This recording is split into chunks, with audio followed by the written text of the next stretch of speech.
वासुदेवाय ओम देवकी सुत गोविंद वासुदेव जगतपति देहि मे तनियम कृष्ण त्वाम अहम शरणम गतः। अथ श्री शिव महापुराण विद्वेश्वर संहिता अथ द्वादशो अध्यायः मोक्षदायक पुण्य क्षेत्रों का वर्णन। कल विशेष में विभिन्न नदियों के जल में स्नान का उत्तम फल का निर्देश तथा तीर्थों में पाप से बचे रहने की चेतावनी।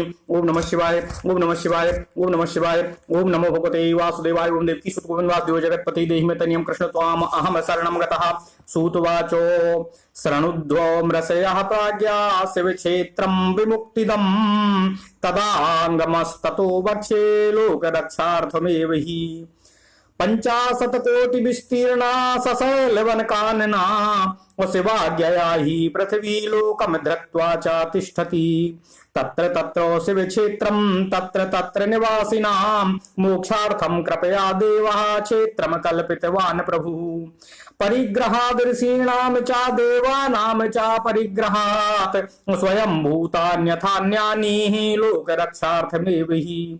तीर्थे क्षेत्रे सदा कार्यं स्नान दान जपादिकम् अन्यथा रोग दारिद्र्य मूकत्वाद्याप्युनान्यनरः। अथास्मिन् भारते वर्षे प्राप्नोति मरणं नरः स्वायंभू स्थान वासेन अपुनर्मानुष्यमाप्नुयात्। ओम नमः शिवाय ओम नमः शिवाय। क्षेत्रे पापस्य करणं दृढं भवति भूसुराः पुण्य क्षेत्रे निवासे हि पापमण्ड्वपि नाचरेत्। येन केनाप्युपायेन पुण्य क्षेत्रे वसेन्नरः सिन्धो सतनदी तीरे सन्ति क्षेत्राण्यनेकशः। सरस्वती नदी पुण्या प्रोक्ता 6 मुखा तथा तत्तीरे वसेत प्राज्ञः क्रमाद् ब्रह्म पदं लभेत। हिमवद् गिरिजा गंगा पुण्या सतमुखा नदी तत्तीरे चैव कस्यादि पुण्य क्षेत्राण्यनेकशः। तत्र तीरे प्रशस्तं हि मृगे मृग बृहस्पतो श्रोणभद्रो 10 मुखा पुण्योभीष्ट फलप्रदाः। तत्र स्नानोपवासेन पदम वैनायकं लभेत।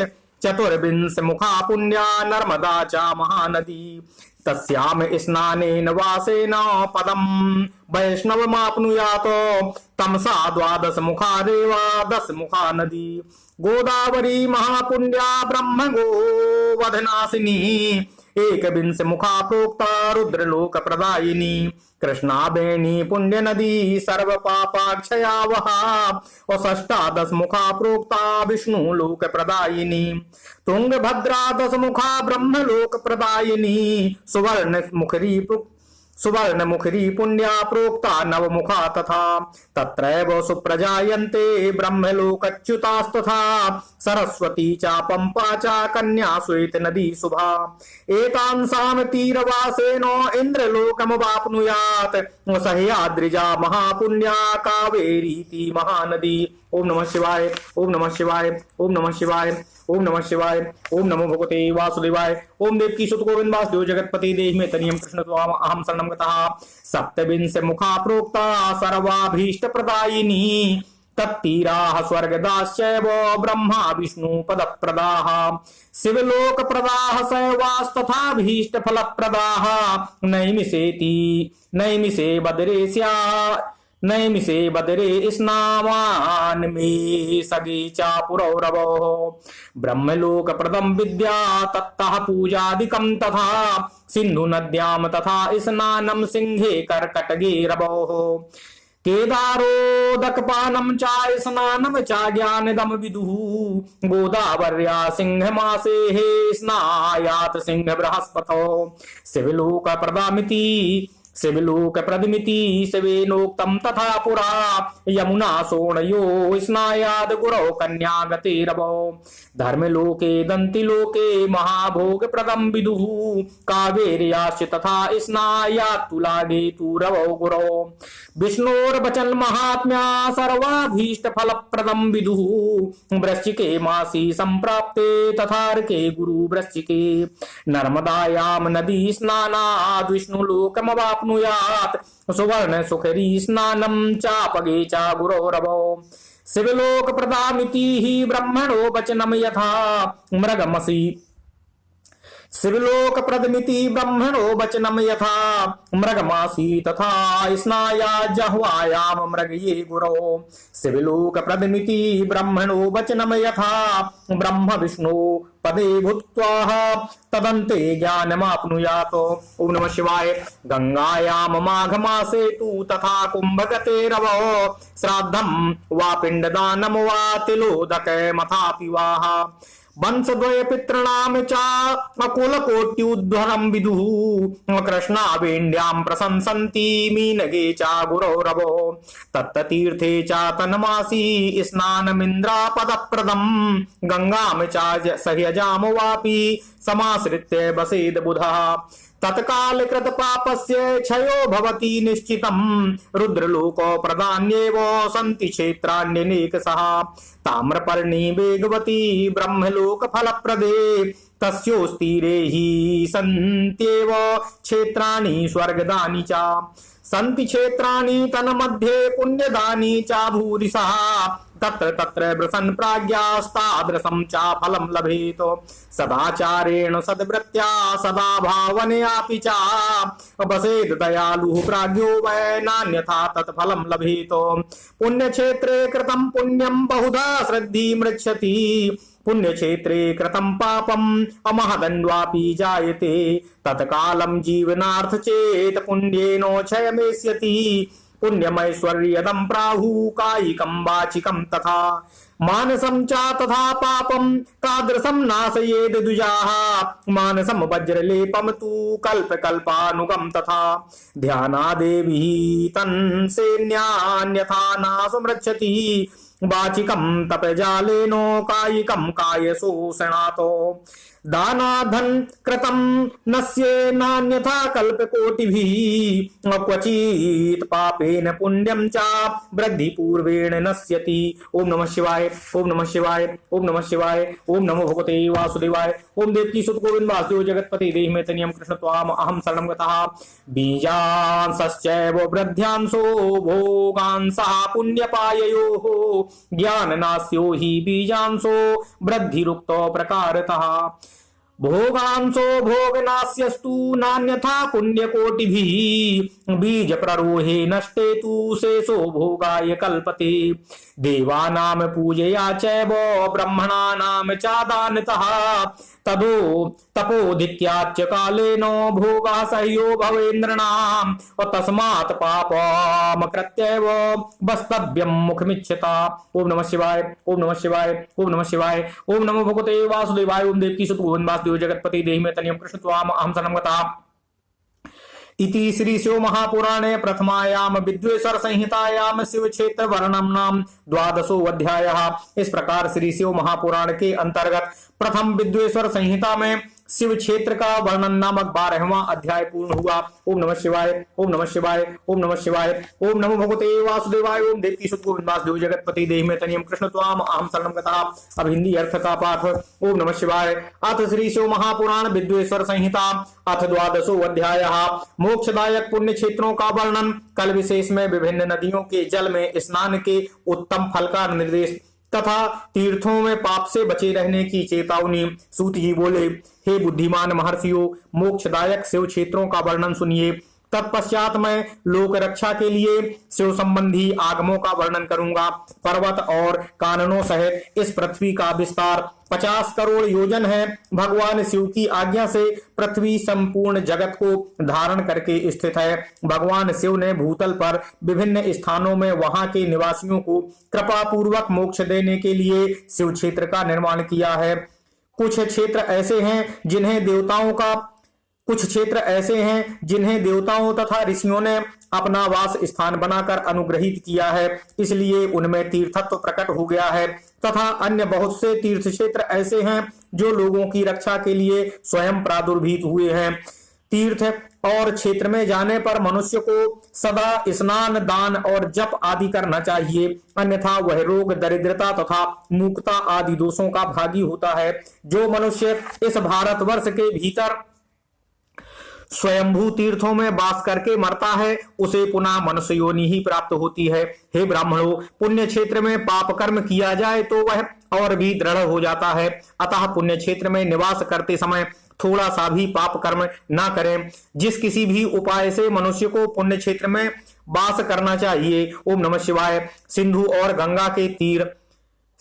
गंगा नदी के तट पर बहुत से पुण्य क्षेत्र हैं। सरस्वती नदी परम पवित्र और 60 मुख वाली कही गई है, अर्थात उसकी 60 धाराएं हैं। जो विद्वान पुरुष सरस्वती की उन धाराओं के तट पर निवास करता है वह क्रमशः ब्रह्मपद को प्राप्त कर लेता है। हिमालय पर्वत से निकली हुई पुण्य सलिला गंगा 100 मुख वाली है। उसके तट पर काशी आदि अनेक पुण्य क्षेत्र हैं। वहां मकर राशि के सूर्य होने पर गंगा की तल भूमि पहले से ही अधिक प्रशस्त और पुण्यदायक हो जाती है। सोनभद्र नदी की 10 धाराएं हैं। वह बृहस्पति के मकर राशि में आने पर अत्यंत पवित्र तथा अभीष्ट फल देने वाली हो जाती है। उस समय वहां स्नान और उपवास करने से विनायक पद की प्राप्ति होती है। पुण्य सलिला महानदी नर्मदा के 24 मुख के स्रोत हैं। उसमें स्नान तथा उसके तट पर निवास करने से मनुष्य को वैष्णव पद की प्राप्ति होती है। तमसा नदी के 12 तथा रेवा नदी के 10 मुख हैं। परम पुण्यमयी गोदावरी के 21 मुख बताए गए हैं। वह ब्रह्म हत्या तथा गोवध के पाप को भी नाश करने वाली एवं रुद्रलोक को प्रदान करने वाली है। कृष्णवेणी नदी का जल बड़ा पवित्र है। वह नदी समस्त पापों का नाश करने वाली है। उसके 18 मुख बताए गए हैं तथा वह विष्णु लोक प्रदान करने वाली है। तुंगभद्रा नदी के 10 मुख हैं। वह ब्रह्मलोक को देने वाली है। पुण्य सलिला सुवर्ण मुखरी के 9 मुख कहे गए हैं। ब्रह्मलोक से लौटे हुए जीव उसी के तट पर जन्म लेते हैं। सरस्वती, पंपा, कन्याकुमारी तथा शुभ कारक श्वेत नदी ये सभी पुण्य क्षेत्र हैं। इनके तट पर निवास करने से इंद्रलोक की प्राप्ति होती है। सह पर्वत से निकली हुई महानदी कावेरी परम पुण्यमती है। उसके 27 मुख कहे गए हैं। वह ओम नमः शिवाय वह संपूर्ण अभीष्ट वस्तुओं को देने वाली है। उसके तट पर स्वर्ग लोक की प्राप्ति करने वाले तथा ब्रह्मा और विष्णु का पद देने वाले हैं। कावेरी के जो तट शैव क्षेत्र के अंतर्गत हैं वे अभीष्ट फल देने वाले साथ ही शिवलोक प्रदान करने वाले भी हैं। ओम नमः शिवाय। नैमिषारण्य तथा बदरिकाश्रम में सूर्य और बृहस्पति के मेष राशि में आने पर यदि स्नान करें तो उस समय वहां किए हुए स्नान पूजन आदि को ब्रह्मलोक की प्राप्ति कराने वाला जानना चाहिए। सिंह और कर्क राशि में सूर्य की संक्रांति होने पर सिंधु नदी में किया हुआ स्नान तथा केदार तीर्थ के जल का पान एवं स्नान ज्ञानदायक माना गया है। ओम नमः शिवाय। जब बृहस्पति सिंह राशि में स्थित हो उस समय सिंह की संक्रांति से युक्त भाद्रपद मास में यदि गोदावरी के जल में स्नान किया जाए तो वह शिवलोक की प्राप्ति कराने वाला होता है। ऐसा पूर्व काल में स्वयं भगवान शिव ने कहा था। जब सूर्य और बृहस्पति कन्या राशि में स्थित हों तब यमुना और सोनभद्र में स्नान करें। वह स्नान धर्मराज तथा गणेश जी के लोक में महान भोग प्रदान करने वाला होता है। यह महर्षियों की मान्यता है। जब सूर्य और बृहस्पति तुला राशि में हो उस समय कावेरी नदी में स्नान करें। वह स्नान भगवान विष्णु के वचन की महिमा से संपूर्ण अभीष्ट वस्तुओं को देने वाला कहा गया है। जब सूर्य और बृहस्पति वृश्चिक राशि पर आ जाएं, तब मार्गशीर्ष के महान महीने में नर्मदा में स्नान करने से विष्णु लोक की प्राप्ति होती है और सूर्य और बृहस्पति के धनु राशि में स्थित होने पर सुवर्ण मुखरी नदी में किया हुआ स्नान शिवलोक प्रदान करने वाला होता है। यह ब्रह्मा जी का वचन है। जब सूर्य और बृहस्पति मकर राशि में हो उस समय माघ मास में गंगा जी के जल में स्नान करना चाहिए। ब्रह्मा जी का कथन है कि यह स्नान शिवलोक की प्राप्ति कराने वाला होता है। शिवलोक के पश्चात ब्रह्मा और विष्णु के स्थानों में सुख भोग कर अंत में मनुष्य को ज्ञान की प्राप्ति हो जाती है। ओम नमः शिवाय। ओम नमः शिवाय। माघ मास में तथा सूर्य के कुंभ राशि में स्थित होने पर फाल्गुन मास में गंगा जी के तट पर किया हुआ श्राद्ध, पिंडदान अथवा तिलोदक दान पिता और नाना दोनों कुलों के पितरों की अनेकों पीढ़ियों का उद्धार करने वाला माना गया है। सूर्य और बृहस्पति जब मीन राशि में स्थित हों तब कृष्णवेणी नदी में किए गए स्नान की ऋषियों ने प्रशंसा की है। उन महीनों में पूर्वोक्त तीर्थों में किया हुआ स्नान इंद्रपद की प्राप्ति कराने वाला होता है। विद्वान पुरुष गंगा अथवा कावेरी नदी का आश्रय लेकर तीर्थवास करें। ऐसा करने से उस समय में किए हुए पाप का निश्चय ही नाश हो जाता है। ओम नमः शिवाय। रुद्रलोक प्रदान करने वाले बहुत से क्षेत्र हैं। ताम्रपर्णी और वेगवती ये दोनों नदियां ब्रह्मलोक की प्राप्ति रूप फल देने वाली हैं। उन दोनों के तट पर अनेक स्वर्गदायक क्षेत्र हैं। उन दोनों के मध्य में बहुत से पुण्य क्षेत्र हैं। वहां निवास करने वाला विद्वान पुरुष वैसे फल का भागी होता है। सदाचार, उत्तम वृत्ति और सद्भावना के साथ मन में दयाभाव रखते हुए विद्वान पुरुष को तीर्थ में निवास करना चाहिए, अन्यथा उसका फल नहीं मिलता है। पुण्य क्षेत्र में किया हुआ थोड़ा सा पुण्य भी अनेक प्रकार से वृद्धि को प्राप्त होता है तथा वहां किया हुआ छोटा सा पाप भी महान हो जाता है। यदि पुण्य क्षेत्र में रहकर भी जीवन बिताने का निश्चय हो तो उस पुण्य संकल्प से उसका पहले का सारा पाप तत्काल नष्ट हो जाएगा, क्योंकि पुण्य को ऐश्वर्यदायक कहा गया है। हे ब्राह्मणों, तीर्थवास जनित पुण्य कायिक, वाचिक और मानसिक सारे पापों का नाश कर देता है। तीर्थ में किया हुआ मानसिक पाप वज्रलेप हो जाता है, वह कई कल्पों तक पीछा नहीं छोड़ता। वैसा पाप केवल ध्यान से ही नष्ट होता है, अन्यथा वह कभी नष्ट नहीं होता। वाचिक पाप जप से तथा कायिक पाप शरीर को सुखाने जैसे कठोर तप से नष्ट होता है। धनोपार्जन में हुए पाप दान से नष्ट होते हैं, अन्यथा करोड़ों कल्पों में भी उनका नाश नहीं होता। कभी कभी अतिशय मात्रा में बढ़े हुए पापों से पुण्य भी नष्ट हो जाते हैं। पुण्य और पाप दोनों का बीजांश वृद्ध्यांश ओम नमः शिवाय, ओम नमः शिवाय, ओम नमः शिवाय, ओम नमः शिवाय और भोगांश होता है। जीवांश का नाश ज्ञान से, वृद्ध्यांश का नाश ऊपर लिखे प्रकार से तथा भोगांश का नाश भोगने से होता है। अन्य किसी प्रकार से करोड़ों पुण्य करके भी पाप के भोगांश नहीं मिट सकते हैं। पाप बीज के अंकुरित हो जाने पर उसका अंश नष्ट होने पर भी शेष पाप भोगना ही पड़ता है। देवताओं की पूजा, ब्राह्मणों को दान तथा अधिक तप करने से समय पाकर पाप भोग मनुष्यों के सहने योग्य हो जाते हैं। इसलिए सुख चाहने वाले व्यक्ति को पापों से बचकर ही तीर्थ वास करना चाहिए। ओम नमः शिवाय, ओम नमः शिवाय, ओम नमः शिवाय, ओम नमो भगवते वासुदेवाय, ओम देवकी सुत गोविंद वासुदेव जगतपते देहि में तनियम कृष्ण त्वाम अहम शरणम गतः। इति श्री शिव महापुराणे प्रथमायाम विद्वेश्वर संहितायाम शिव क्षेत्र वर्णन नाम 12वां अध्याय। इस प्रकार श्री शिव महापुराण के अंतर्गत प्रथम विद्वेश्वर संहिता में शिव क्षेत्र का वर्णन नामक 12वां अध्याय पूर्ण हुआ। ओम नमः शिवाय, ओम नमः शिवाय, ओम नमः शिवाय, ओम नमो भगवते वासुदेवाय, ओम देवकी सुत गोविंद वासुदेव जगतपते देहि में तनियम कृष्ण त्वाम अहम शरणम गतः। ओम नमः शिवाय, ओम नमः शिवाय, ओम नमः शिवाय।